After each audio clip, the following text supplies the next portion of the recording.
4e titre européen pour l'équipe de France, le premier depuis 2014, ça faisait 10 ans. Alors vous m'avez mis dans un état de stress dans les 2 derniers matchs, c'est ce que je te disais en off. Alors nous ça va, on est devant la télé, moi ma télécommande a pris un petit peu cher, mais quand on est sur le terrain, qu'on vit ça, dans l'équipe ça se passe comment ? Bah c'est incroyable quand tu sors d'un match comme ça en fait, tu t'imagines pas en fait, ouais. tu redescends pas directement. Après la demi-finale quand même, moi personnellement il m'a fallu un petit peu de temps avant de me dire ok on switch sur la finale. C'était incroyable. Tu peux décrire un peu les sensations qu'on a quand on est champion d'Europe? Parce que par exemple avec Vivi et Mike on sera jamais champion d'Europe. C'est quoi le feeling, tu vois? C'est quoi les émotions que tu ressens? Bah moi personnellement j'ai une montée d'adrénaline et à un moment donné je me suis posé et j'avais plus de force. Plus d'énergie. J'avais plus d'énergie d'un coup. Non, franchement, c'est incroyable. Non, mais par contre, tu vois, la demi-finale, bon, c'est ultra stressant, par exemple, mais comment dans l'équipe ça se passe? Vous arrivez à rester ultra soudés? Ou tu vois, à ces moments-là, tu vois, c'est un peu plus tendu. Le rôle du sélectionneur aussi est méga important. Bien sûr, il y a le rôle du sélectionneur. Après, on a aussi des anciens. Des mecs qui étaient là quand ils ont gagné le dernier Euro il y a 10 ans. Nicolas Karabatic, par exemple, c'est votre papa. Exactement, l'ancien. Voilà, il connaît ce genre de match, ce genre d'événement. Donc voilà, il a su trouver les mots pour nous garder dans le truc. Et aussi, on a un groupe assez jeune, talentueux. Donc je pense que voilà, à ce moment-là, on avait tous les éléments pour pouvoir justement aller au bout de ce match, quoi. Et victoire contre les Danois, donc contre qui vous aviez échoué en finale du mondial il y a 1 an. Belle revanche, j'ai envie de dire chais. C'est vrai. Vous le direz pour moi. Je le dis, chais, voilà. Je l'ai dit devant ma télé, voilà. C'est chaud. C'est une équipe contre qui je pense dans les années à venir, ça va être une guerre en fait. Donc ils ont gagné le dernier titre, on a gagné celui-là. Maintenant le but c'est de tout gagner, pas forcément contre eux, puisqu'il y en a encore beaucoup des équipes, mais voilà, le but c'est de tout prendre maintenant, quoi. Alors Samir Belhassen, le gardien, a fait une interview trop touchante où il a dit qu'il s'en souviendra toute sa vie, il avait les larmes aux yeux. Toi aussi, j'imagine, c'est quoi quels ont été les meilleurs souvenirs de cette compétition? Il y en a eu beaucoup. On va dire que c'est vraiment la compétition où je pense qu'on a pu montrer qu'on a un groupe qui a de l'avenir. On était très soudés, on est une bande de potes. On s'entend tous vraiment, que ce soit avec les plus anciens. Bien sûr, il y a toujours le respect, bien sûr. C'est important. Mais, voilà, bien sûr. Mais non, franchement, c'est une compétition. On était vraiment tous ensemble, tous soudés. On se tapait des barres tous les jours, on s'amusait et tout. C'était vraiment, vraiment lourd. La vie de groupe, c'est important. C'est quoi la première chose à laquelle tu as pensé quand tu as entendu le coup de sifflet final? La première chose de la première personne, tu vois? J'ai pensé à personne. Je voulais juste courir dans tous les sens, et tout. Il y a trop de choses qui se passent dans la tête là. Donc à ce moment-là, c'était incroyable. Bon, j'ai cru comprendre qu'il y a eu une grosse soirée après le match. Nicolas Karabatic a raconté que vous êtes parti au resto, que vous n'avez même pas pris le temps de vous doucher. Ah oui. Raconte-nous un peu. Après le match, je pense qu'on pouvait dormir à l'arena en fait, tellement on était heureux. Les gens ils nous couraient après pour faire les photos avec le trophée et tout. On a dit on s'en fout. On s'est pas douché, on a enchaîné au restaurant avec les familles, on a fêté, c'était génial. C'était génial. Et puis lundi, le président vous a reçu à l'Elysée. Alors comment ça s'est passé? C'était une première pour toi? Parce que c'est le premier gros titre avec l'équipe de France. Ouais, c'est mon premier titre majeur avec l'équipe de France. Donc, autre ambiance du coup là. Là on était un peu plus sérieux en étant décontracté. Moi par exemple j'avais dans le train retour, on a déshabillé un contrôleur. Quoi? Pas vrai. Comment ça? On lui a pris sa cravate, son petit truc, on lui a passé nos t-shirts, on a switché et tout, c'était génial. Du coup, à l'Elysée, moi je me suis retrouvé avec la cravate du contrôleur mais non. SNCF, c'était génial. C'était génial. Et le président, qu'est-ce qu'il vous a dit? Il a eu des super mots pour nous, il était content, il disait qu'il avait suivi tous les matchs, il nous a parlé de l'émotion que ça lui a procuré, etc. Et il nous a mis aussi un petit un petit coup de pression là, pour les JO. Bah oui. Attends, c'est-à-dire un coup de pression pour les JO? Non, quand je dis petit coup de pression, c'est très gentil. C'est une motivation en gros pour nous dire que voilà, on l'a fait pour l'Euro. Et maintenant, ce qui se prépare là dans 6 mois, ça va être important et va falloir faire mieux. Ouais, c'est clair. On va en reparler beaucoup plus longuement. Alors, tu sais, l'équipe, bon, il y avait les surnoms, les bronzés, il y avait les costauds, il y avait les experts. Faut trouver un surnom à cette équipe. Vous en avez un là ou pas? Bah, les revenants à chaque fois. De ce que j'ai compris, les surnoms, c'est pas à nous de nous les donner. Voilà, c'est plus aux gens, voilà, aux gens qui nous suivent. Donc, hâte de savoir quel surnom on aura, quoi. Quand on voit vos interviews, et tu le disais il y a quelques secondes, il y avait l'air d'avoir une ambiance de groupe assez incroyable. C'était qui le petit rigolo de la bande? Il y en a toujours un. Ouais, on va dire qu'on est un peu tous, en fait, on est très chambreurs entre nous. Ça veut dire qu'il y en a un qui fait une erreur, on en reparle pendant... Ça s'arrête pas, on en ça parle à chaque fois. pas, il le prend au moins pendant 2 heures. 2 heures, ça veut dire que... ouais, le plus chambreur, j'irais pour Hugo Desca. Ouais. Moi aussi, je suis pas mal. Toi, tu fais partie des chambreurs. Voilà, donc... non, on a un groupe sur ça, je pense qu'on est bien. Sur ça, on est bien, je pense.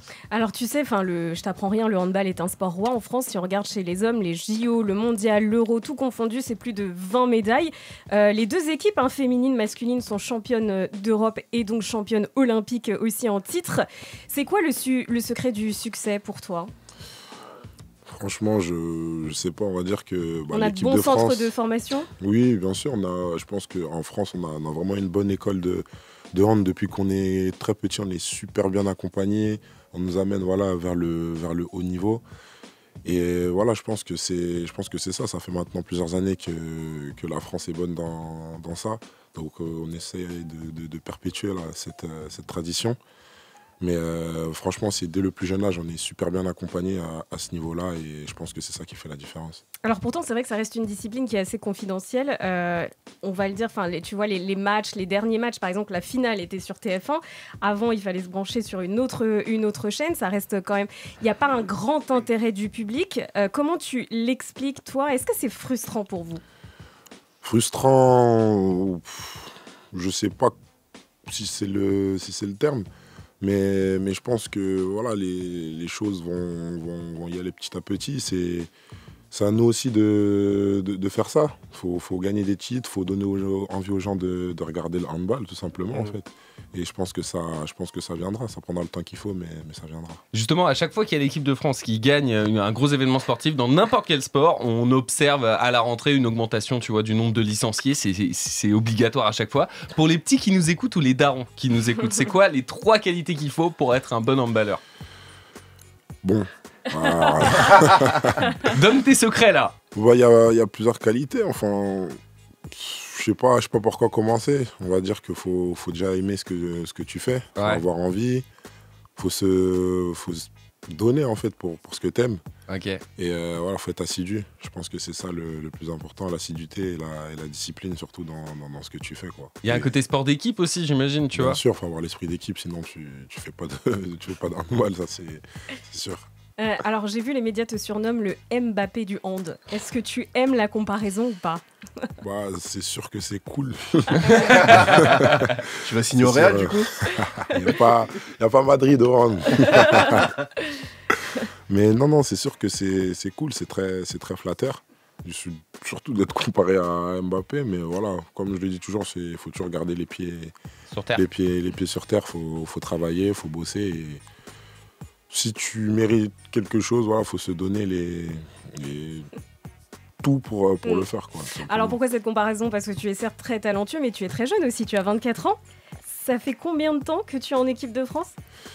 Alors, ma première sélection, je l'ai faite quand j'avais 17 ans. Voilà, ça fait déjà 7 ans. Tu es le plus jeune joueur à avoir intégré l'équipe de France. Comment on gère une carrière professionnelle quand on est aussi jeune? Parce que tu as même commencé à 15 ans, en fait. Ouais, mon premier match professionnel avec le Paris Saint-Germain, c'était quand j'avais 15 ans. Tu t'en souviens encore ou pas? Ouais, je m'en souviens. je m'en souviens. J'étais encore en pôle espoir. C'est un truc avant le centre de formation. C'était un moment inoubliable, franchement. Je me rappellerai toute ma vie de celui-là, mon premier match. Mais du coup, c'était quoi la question déjà? Mais comment tu gères ça quand tu commences aussi jeune? Je pense que c'est l'entourage aussi qui est très important. Avoir un entourage qui te fait garder aussi voilà, les pieds sur terre. De toi-même, il faut avoir une bonne éthique de travail. Et voilà, comme je l'ai dit, c'est vraiment aimer ce que tu fais, te donner tout, de te mettre en condition pour pouvoir performer au plus haut niveau tout le temps. Et je pense que c'est ça qui fait la différence, vraiment. Ça ressemble à quoi une vie de handballeur professionnel? Bon, Ils sont franchement, bêtes, tu vois, mais je suis sûr qu'il y a des gens qui nous écoutent qui se posent la question. bah, tu t'entraînes, tu manges, tu dors. Quand est-ce que Tu tu joues aux jeux t'occupes vidéo. de tes 2 enfants? Tout le temps. Franchement, voilà, tout le temps après les déplacements, quand je suis à la maison, après les entraînements et tout. Donc, après, quand je suis en déplacement, c'est un peu plus compliqué. ouais. Des fois, on part 2-3 jours et tout. Mais non, franchement, je suis tout le temps avec eux. Là, ils sont encore petit peu, mais bientôt, ils vont pouvoir venir te voir jouer, ils vont pouvoir comprendre un peu tout ça. Ça va être Oh, cool ces moments-là. Ils comprennent déjà. Ouais, ils comprennent déjà. À un 3 peu. ans, là, ils comprennent. Ouais, ils comprennent déjà. Tu leur un as petit mis peu. la médaille autour du cou ou pas? Ouais. T'as dit tu joues aux jeux vidéo? Ouais. C'est vrai? Tu joues à quoi? Moi, je joue à Madden, je joue à FIFA, à NBA, bah, Call of, comme je t'ai dit, je suis pas très fort dessus. C'est Donc, pas grave, t'inquiète, moi aussi. donc, ouais, voilà, j'aime bien les jeux vidéo. J'aime bien. Ok, surtout les jeux de simulation de sport, du coup. Exactement, franchement, ça me fait kiffer. J'adore.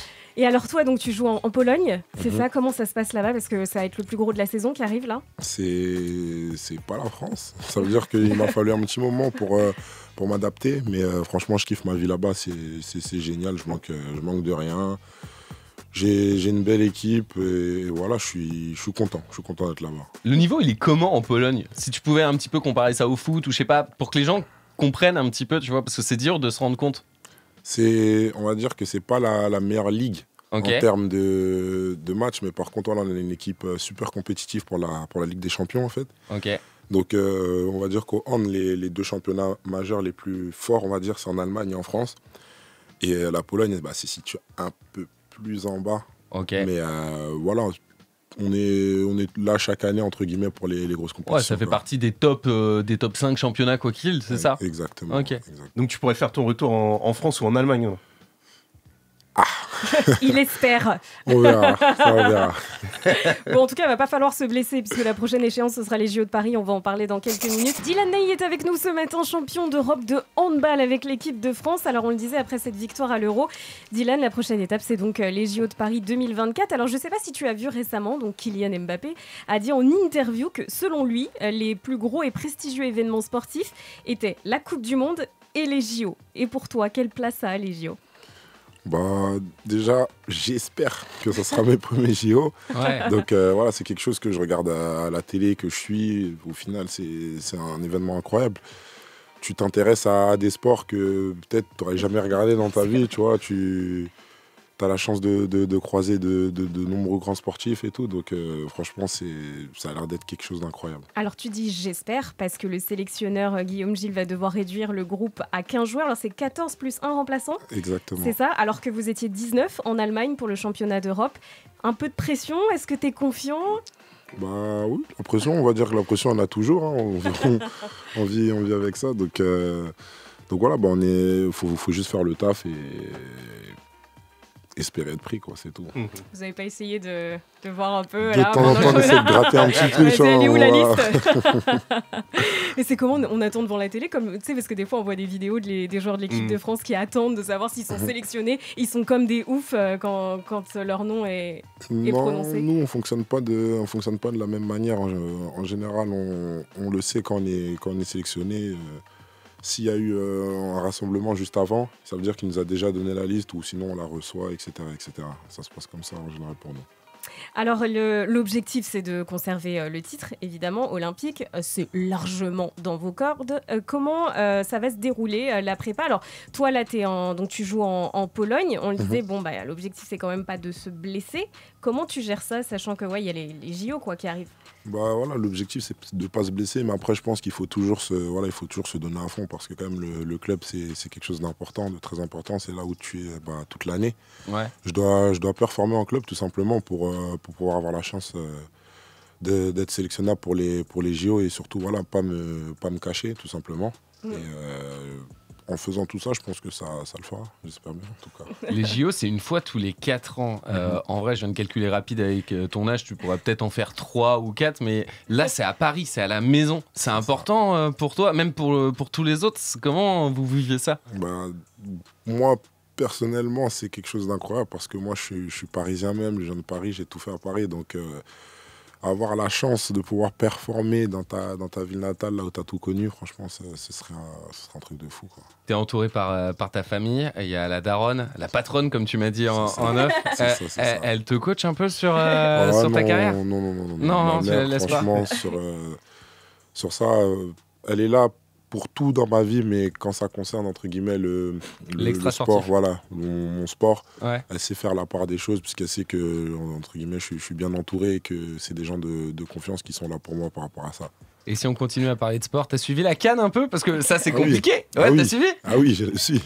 Tu continues là? Ouais, je continue. Donc, moi, je supporte la Côte d'Ivoire. Ah bah, ça va! T'es bien. Donc, on est bien pour l'instant. On touche du bois pour la suite de la CAN.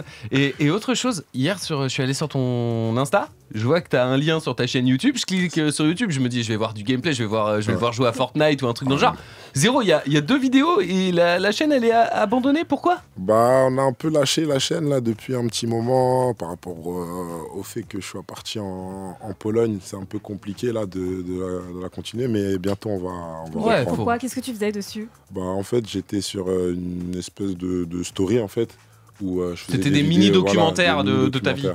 Exactement, de ma vie, de ma prépa, de ce que je faisais. Il n'y a pas de documentaire là sur le championnat d'Europe? Si, il y en a un qui va sortir. Sur la chaîne YouTube alors? Sur ma chaîne YouTube, non. Mais je pense sur Beansport, ouais. Je pense que. Ça va être cool. Donc il y avait une caméra qui vous suivait un peu partout? Ouais, il s'appelait Ronan, le vidéaste. Et ça fout la pression un peu? Non. Franchement, vous l'avez oublié un moment? De quoi? La caméra, tu sais? Franchement, c'est pas caché. Hein. Ah ouais? C'est pas caché, donc y aura. En vrai, qu'est-ce qu'on va voir? On va voir des dossiers ou pas? Ouais, il y aura des dossiers, puisqu'on est très joueurs. On joue beaucoup au Uno, au Perudo, des trucs comme ça. Ouais. Donc, normalement, vous allez voir les joueurs les plus nuls en fait du truc, donc ça va être. Il y a qui dans les joueurs les plus nuls? On veut des noms. T'es dedans toi? Samir, c'est le joueur le plus nul au Uno que j'ai jamais vu de toute ma vie, franchement. C'est vrai? Ah oui, c'est horrible. Alors c'est marrant, c'est le gardien et tu nous disais tout à l'heure, faut être un peu ouf pour être un gardien en handball. Oui. Pourquoi? Bah bon, je vais pas non plus trop les critiquer parce qu'il y a des grands joueurs. Non, mais c'est vrai que les pauvres. C'est un poste qui est particulier quand même dans une équipe. Moi, je les vois comme des fous personnellement de recevoir des balles. Ils sont allumés. Des fois, ils la reçoivent dans la tête et tout. Les mecs, ils connaissent tous les joueurs du monde. Ça veut dire qu'ils ont des fiches avec tous les impacts des tirs des mecs. Lui, il aime bien tirer là. Lui, il aime bien tirer là. Ah, c'est des machines. C'est n'importe quoi. Franchement, ça, bravo à eux. On va parler musique avec Mike. Et je suis obligé de te passer le son de Booba. Cette fameuse punchline. C'est ça. Touche ta ça, y'a pas 30 balles. Personne te regarde comme le handball. Ah non! Comment tu l'as pris cette rime? Oh non! On a tous rigolé en vrai. Ouais. Donc, non, voilà, on s'est pris une petite balle perdue quand même, mais tranquille, on l'accepte. Après, personne te regarde comme le handball, c'est pas vraiment. Enfin, c'est vrai sans être vrai. En fait, oui, non, c'est vrai, le truc du handball, c'est qu'on regarde toujours les phases finales. Exactement. Ça vous saoule pas ça qu'on vous épaule pas, que vous ayez pas toute la France derrière vous dès les phases de poule en fait? Bah, en fait, je pense que les plus anciens, ils ont mis un niveau tellement élevé en fait que je pense que les gens, quand ils regardent le hand, ils se disent directement, bah voilà, là, c'est la France qui va gagner en fait. Je pense que c'est aussi à cause de ça. Donc, c'est vrai que ça paraît. T'as raison, ça paraît évident. En fait, on attend l'écart parce qu'on sait que vous serez en quart. Très clairement, limite, c'est ça. C'est ça qui est dur aussi. Donc, on se doit de garder ce niveau d'exigence au plus haut, quoi. Et le hand, paradoxalement, tu vois, c'est le sport qu'on regarde pour le sport. Tu vois, je m'explique. En gros, quand tu vas regarder un match de foot, t'y vas, pour te pavaner un peu. T'as la tribune VIP, exactement. T'as les Roland Garros, c'est devenu un peu pareil maintenant. Roland Garros, c'est totalement ça. On y va pour se la raconter. On y pas était. Tous, mais il y en a certains, ouais. Dont DJ First Mike, évidemment. Hein, mais tu vois, le hand, il n'y a pas ce côté-là. Tu vas vraiment pour le côté sportif. Vous ressentez ça, vous, les joueurs, ou pas? Bah, moi, de ce que je ressens et de ce que je vois, j'ai déjà amené plusieurs amis voir mes matchs de hand et voilà, ils découvrent quelque chose de nouveau, quelque chose qui voilà, qui commencent un peu à comprendre, puisque quand tu regardes un match de hand, tu comprends pas toutes les règles, t'as l'impression que ça court dans tous les sens, ça se tape un peu dessus et tout. Donc non, il aura fallu pour certains de mes amis 2-3 matchs avant voilà, de commencer à capter un peu les règles. Et une fois que c'est bon, ils ont kiffé tout simplement. Et le côté entertainment, ça commence à arriver. On a vu Gims au match, je sais pas si tu as vu à la fin du match contre Chartres. Ah non, j'avais. Il y a eu un show de Gims. Ah, j'avais pas vu. Donc c'était en mode un peu à l'américaine, tout ça. En Pologne, toi tu joues en Pologne, vous avez au mi-temps, vous avez quelque chose ou Oui, bah en fait ça dépend de l'événement. Je pense que tu peux pas faire ça à n'importe quel match, entre guillemets, mais ça dépend de l'événement, de la grosseur du match, etc. quoi. Et ouais, non, souvent, par exemple, moi en Pologne, des fois, il y a des artistes connus un peu polonais qui viennent sur les gros matchs et tout. Donc, non, c'est cool. C'est frais, ça. Et qui met le son dans le vestiaire? C'est qui le Paul Pogba de chez vous? Oui, c'est ça. Alors, en équipe de France, celui qui met le son dans le vestiaire, c'est Hugo. Hugo, des fois, ça peut être moi, mais ouais, en général, c'est Hugo. Et quel type de son? En fait, on est dans un truc où on met de tout. Des fois, il faut aussi faire un peu plaisir aux anciens, ça veut dire qu'on met un peu, tu vois, on les drague un petit peu. Tu les dragues avec quels sont les anciens? C'est quoi les sons des anciens? Ils écoutent quoi? Franchement, déjà, les anciens, ils écoutent beaucoup de sons que nous aussi on écoute. Ça veut dire du Booba, par exemple. Après, nous, on est très axé à piano, afro musique, etc. Mais il y a des sons des fois un peu Yugo, serbe, etc. C'est des sons que voilà, les anciens ils kiffent tout simplement. Ça veut dire qu'Arabatic, tu l'as fait jumper sur le Gunna Fuck You Mean. Oh, il bouge la tête quand même. Comme ça, il bouge la tête. Le son qu'il aimait bien là, Nico, quand on était à l'Euro, c'était Joule et Chacola. Le son s'appelle Miné sur Paname. Il aimait bien celui-là. Nico, il bougeait un peu la tête. Mais il faudrait les inviter carrément. Jules et Chaco. C'est ça. Allez-y. On leur fait un petit message. Mais de fou. Et est-ce qu'il vous faudrait pas aussi un hymne comme ramener la coupe à la maison, tu vois, que VG avait fait? Ça c'est pas à moi de le faire, tu vois, mais non, ce serait cool. Parce que là, on n'a pas la chanson de la Coupe d'Europe, en fait. Il y en aura normalement dans le reportage qui va sortir. Il y a quelques musiques, je crois, qui ressortent un peu plus, dont Miné sur Paname. Ouais. Il y a beaucoup d'Amapiano aussi, énormément même. Et voilà, quelques sons aussi que tu as pu mettre au début, qu'on mettait aussi dans le vestiaire, quoi. Genre du Erastar. Voilà, exactement. Vous mettez bien, quoi. Tu sens vraiment la cohésion autour de la jeunesse. Ils sont en phase avec ce qui se passe maintenant au niveau du son. Ouais, exactement. Surtout qu'au final, dans un vestiaire, tu as toujours besoin de musique, de te détendre un petit peu. Ça te permet un peu de t'évader avant les matchs, souvent avant les gros matchs. T'es souvent stressé. T'en as qui veulent pas du tout écouter de son? Ils sont en mode vas-y, laissez-moi tranquille. Ils sont obligés au final, puisque t'as l'enceinte et t'as la musique à fond pendant au moins 45 minutes, 1 heure, le temps que tu t'échauffes et tout. Donc il y en a certains qui mettent leur écouteur parce qu'ils ont leur petite routine, ils préfèrent avoir leur propre musique et tout. Mais non, si tu veux pas écouter, t'es obligé de sortir du vestiaire, quoi. Et l'entraîneur, il est en esprit aussi? Eux, pas trop, parce qu'ils sont focus en fait sur préparer le match en fait. C'est la stratégie là. Voilà, c'est que la stratégie, ils n'ont pas le temps de bouger la tête. On est avec Dylan Ney ce matin, champion d'Europe de handball avec les Bleus. On a reçu des messages d'auditeurs, des questions pour toi. Guillaume qui nous dit tu as été flashé à 31 km/h pendant la compétition. Ça fait de toi l'un des joueurs les plus rapides du championnat d'Europe. Tu sors ça d'où? C'est 31 km/h. C'est le travail que j'ai fourni avec mes prépas, avec mes coachs. Donc déjà merci à eux. Donc, c'est cool. Voilà, après c'est juste un flash. Si on n'avait pas gagné ou autre, ça n'avait pas d'importance. Voilà. Mélissa te demande, est-ce que c'est pas trop dur de se séparer en parlant de l'équipe quand vous avez passé autant de temps ensemble et avez vécu autant d'émotions? Ah si, c'est dur, mais après, dans un autre sens, t'es content de pouvoir retrouver ta famille aussi, puisque voilà, retrouver ces petits moments tranquilles, c'est bien. Mais c'est vrai qu'en général, en retour de grandes compètes comme ça, c'est dur un petit peu. La descente, elle est dure. Il y avait des joueurs de l'équipe de France de foot qui avaient dit ça après, c'est vrai, quand ils avaient gagné donc, la Coupe du Monde, que c'était pas facile. Parce que vous êtes un peu dans votre cocon, non? Exactement, en fait, on est dans notre cocon, on est tous les jours ensemble, on mange ensemble, on dort ensemble, on fait les vidéos d'avant-match, d'après-match. On joue au Uno, des fois on joue à la Play. Ça veut dire qu'on est vraiment collés pendant un mois non-stop. Donc dès que c'est fini, on a toujours ce petit moment où on se dit ah oui, c'est plus pareil, là on reprend la vie normale. Et vous gardez contact, vous avez un groupe WhatsApp? J'allais poser la même question. Ah ouais. Oui, bien sûr. On a des groupes WhatsApp où il y a toute l'équipe, on a des groupes WhatsApp entre nous des fois. Forcément, il y a des groupes dans le groupe, tu sais. Il y a des sous-groupes. Donc non, c'est cool, on est toujours connectés. Là, tu as gagné la Coupe d'Europe, vous allez gagner les JO, C'est évident. parce que vous allez les gagner. Ton contrat, il arrive enfin en 2025 en Pologne. Ça va être quoi la suite alors? La suite, on verra. La cote, elle est montée là. Agent First Mike est là. C'est ça.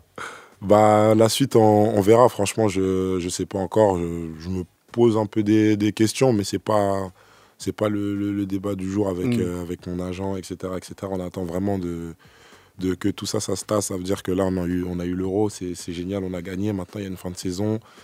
Il y a des titres à aller chercher. Il y a les JO aussi, en fin de saison. Donc, chaque chose en son temps. Chaque chose en son temps. Tu dois revenir en France, aller en Allemagne?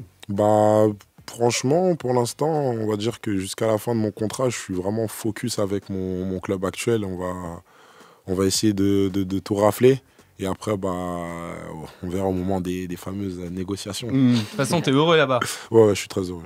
Sylvain te demande, j'ai vu que tu avais fait du basket aussi. Est-ce que tu suis la NBA? Ouais, je suis énormément. Moi, à la base, je voulais pas faire de hand. Ça, c'est un truc. Voilà, je l'avais déjà dit. C'était vraiment le basket, moi, que j'aimais. Mais non, je suis beaucoup le basket. Si tu voulais faire basket, mais qu'est-ce qui s'est passé? En fait, quand j'étais un peu plus petit, je faisais du hand et du basket en centre sportif tous les mercredis. Et arrivé au collège, en fait, je devais choisir entre un des deux.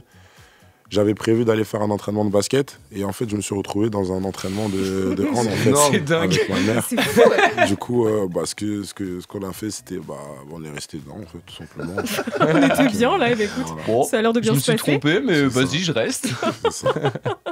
Et un message de Rob pour terminer qui nous écrit sur WhatsApp. Au fait, est-ce qu'au hand, vous avez des outils high-tech pour vous entraîner? Est-ce qu'il y a des méthodes d'entraînement et les méthodes d'entraînement ont évolué ou pas? Oui, par exemple, pour le truc où j'ai été flashé à 31 km/h, on va dire, pendant les matchs, on porte une espèce de petite puce dans le dos qui nous suit, qui calcule un peu tout, à combien tu cours, le nombre de kilomètres que tu as parcouru.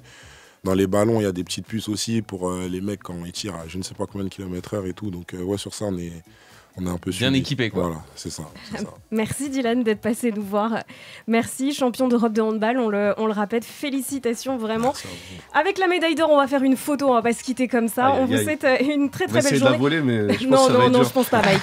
C'est pour ça que j'ai enchaîné très vite, je voulais pas que tu dises ça.